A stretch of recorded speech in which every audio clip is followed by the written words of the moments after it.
Hi guys, Aka here. So, first general review of the year, and we're going to be taking a look at Visconti, the latest range general that has been released in Evony. We're going to take a look at him and see exactly what he can do. Now, before we carry on, try not to give any spoilers, but if after watching this video, you somehow decide that you want to get this general, but you don't have enough tokens and things like that, and you're planning to get some, I'd really suggest that you try out Paxify. Paxify will be great to help you save on your packs. Probably this event is not going to be a high spending one, but in case you were planning on getting a few things, yeah, consider using Paxify. Links and everything that you need are down in the description of this video. So we have Visconti here, and we take a look at his main skill. For his main skill, he gets 60% attack, 60% defense, and 45% HP. Okay, good stuff. Now we move to his specialties. And by the time we put everything in his specialties together, Visconti comes out with 85% attack, 65% defense, and 65% HP. Now, we move to his ascension. And by the time we put everything in his ascension together, Visconti gets 60% attack, 60% defense, and 30% HP. Right, now when you put all his stats together, Visconti comes out with a total of 205% attack, 185% defense, and 140% HP. Alrighty, so let's put him up against some of the tough generals that we have and see how he does. Right, so these are the generals that we're going to be comparing Visconti with. Okay, you might note that there's no Rumyantsev. I felt that there was no point including him because, you know, he's in a separate class of his own. So these are the generals that we're going with. And these are their stats. All right, now looking at these stats, you might be picking up on a few things. Yeah, Visconti on average has decent stats. Okay, we can see what the stats are looking like. But he's not the highest on any of them. From what we're looking at here, out of these generals, he has the lowest attack. Defense, okay, second highest, which is not bad. HP, an okay third. And yeah, that's where it is. Now, I want to point out that these generals that we're comparing him with have some of the highest stats for range generals in the game right now. So if he's kind of on par with them, then that's pretty good. So all in all, stats-wise, for Visconti, I would say he's not the greatest, but he's not bad. Okay, so that's where we leave this one for now. Now, we move on to look at their march sizes. As we know, march size is an important factor for range marches. So, these are the march sizes of the generals that we're looking at. And as you can see, with the exception of Hatshepsut, yeah, on the march size, Visconti is doing okay. All right, he's on par with all the other generals. So, yes, that's good. So, his march size, okay. Buffs, yeah, a touch on the lower side, but, you know, still very good. All right, so we want to move on and take a look at his covenant. So, this is his covenant. These are the generals that he needs for the covenant. And yeah, that's what it is. We'll probably talk a bit more on this later on in the video, but those are the generals that he needs. Now, we look at the covenant stats themselves. Okay, nothing crazy or unusual in there. Looks like a pretty standard covenant. One thing I would like to note though, that I'm starting to notice with the newer generals, is that covenant stats are gradually trending towards an average of 20% on all stats. Okay, before it used to average about 10%, now it's averaging about 20%. So yeah, covenant for newer generals seem to be creeping up a bit. But other than that, this is an okay covenant, standard stuff, nothing crazy in there. Right, now we want to go ahead and take a look at his compatibility. And first off, we're going to look at his compatibility with skill books. So I have Visconti here, And we take a look at the skill books that we can put on him. So we look for ranged attack. Okay, range attack is good. We check for range defense. Range defense is here. That's good as well. We look for HP. Range HP. He can take that. We search for march size. March size is okay as well. So Visconti can take all the range books that we have in the game. All right, good stuff. Now we want to go ahead and take a look at his compatibility with other generals. So as usual, we're here at the wall. All right. And here we have Visconti. So the first general that we're going to check him out with is Marcus Agrippa. And we can see from the skill books here that Marcus and Visconti are compatible.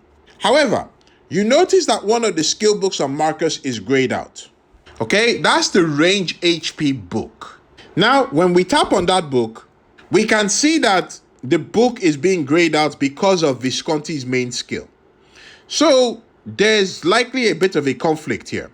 If we switch the generals around, we can see that the range book on Marcus is active now. However, Visconti's main skill is grayed out. And of course, we had checked the compatibility of the range HP book with Visconti. He can take it. So what this is indicating is that for any pairing that you're doing with Visconti, the range HP book must be on him. Otherwise, it's going to cancel out. So that's that. The next general that we want to look at is James Cook. And as we can see, Visconti and Cook are compatible. Although, to be fair, that combination, Visconti-Cook, Cook-Visconti, kind of sounds like something that you might order at an Italian restaurant. It's like, excuse me, can I have the Visconti, please? Anyway, the next general that we're going to check is Douglas. So Visconti is compatible with Douglas. That's cool. We check with Algernon Sidney. Visconti and Algernon work. We check with Merlin. Okay, this combination is a go. We check with Gonzalo. Visconti and Gonzalo are compatible. We check with Charles VI. This combination works. Okay. Finally, we check with Hatshepsut, and this combination works. So, interestingly enough, Visconti is compatible with all the generals that we checked, which is kind of cool. So, it means that for most people, you probably won't have a problem pairing this guy with someone. Okay, so that's very good to know.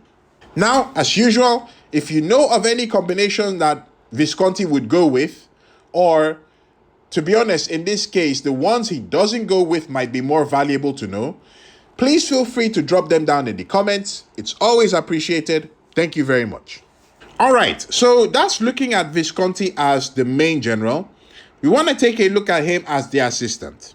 So we have our spreadsheet here, and we look at the stats. Visconti, stats-wise, yeah, doing pretty well.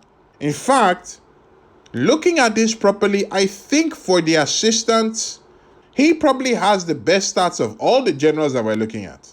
The problem that we're seeing there is the march size. Okay, compared to some of the other ranged assistants that we are looking at, the top ones, yeah, he's a bit shy on the march size.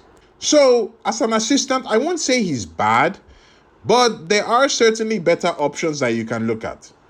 But if you don't have any of them, yeah, I guess he's a decent one to pop in there as an assistant. He'll work perfectly fine.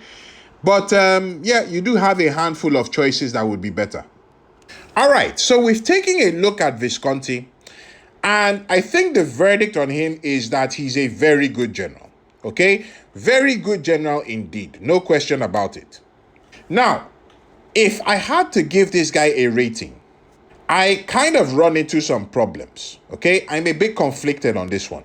I think that depending on the situation, this guy is an A+. However, because of certain conditions, I kind of want to give him just an A. And you're probably there thinking like, Aka, what craziness are you talking about right now? Okay, let me explain. You know how we said that Visconti, out of the generals that we're looking at, had kind of like the lower stats. Okay, we compared him with these three generals and, you know, on average, they had better stats than he did. I mean, if you're not clear, you can always go back to that section of the video. But yes, that's what we talked about. I didn't mention one thing though, and that is these three generals that we were comparing Visconti with, all three of them are attacking generals when leading the army to attack. Visconti, on the other hand, is a when leading the army general. Yeah, okay, so that changes the complexions of things. A when leading the army general whose stats are that close to pure attacking generals. Okay, in my opinion, that's a gem. That's a gem right there. March size, he's not doing too bad on the march size either. Okay, not the best in the game, but certainly very decent. So, while Visconti might not be the strongest outright range general in the game right now, in my opinion, he's the most versatile general that we have in the game right now. You can use him for attacking, for defending, for reinforcing, for putting on your wall. This guy is good for everything. Okay? So, yes, that's why I'm inclined to give him the A+. However, as we mentioned earlier, as an assistant, he's not that great. Okay? You could work with him. So, yeah. And of course, that counts for something when you're doing this scoring. The other issue, though, is that as we talked about his covenant earlier, remember that he needs Niccolo. That is one of the sticking points with Visconti. Now, for people that got Niccolo during the 9th anniversary event, you're cruising. Okay? You've got absolutely no problems. For people that didn't get Niccolo that time, he's available again here in the Glorious Attire event. So if you are willing to spend to get him, then yeah, you could probably get him in this event as well. The real issue for Visconti, however, comes in the fact that you need Niccolo to complete his covenant, and in the very last covenant is where he has not just his march size, but also attacking range HP 10%. If you don't have Niccolo, in all likelihood, you'll be missing out on those stats. And in my opinion, that significantly changes the value of Visconti. So, yeah, it really comes down to whether you have Niccolo or not if you want to use this general. I mean, for people in my situation that don't have Niccolo, to be honest, I'm not really sure I want to spend, like $200? I believe it is what it costs to get him from that Glorious Attire event. Someone please let me know in the comments if you know what the exact amount is. I think it's somewhere in the 200 range, but feel free to correct me if I'm wrong. Yeah, I don't know if I really want to spend that money to get this guy. But let me be perfectly honest. If I had everything in place, if I had Niccolo and I had the tokens and all the stuff, I would get this guy. Yeah, if I had everything in place, I would definitely get him. I think he's a great general. He's an awesome general. Depending on the general that you're using right now, he would be a significant upgrade. And, yeah, I think he's cool. So if you're considering getting him and you've got everything in place, why not? Now, of course, that would mean that you'll be switching generals from whichever general you're using currently to Visconti. And if you want to make sure whether this switch might be worth doing for you and you want to get some guidance on that, I have this video right here which goes through the criteria that I use when I'm evaluating switching a general and knowing whether it's worth it or not. So if you haven't seen it, be sure to check it out. That's it for me, guys. Thank you very much. Aka signing out.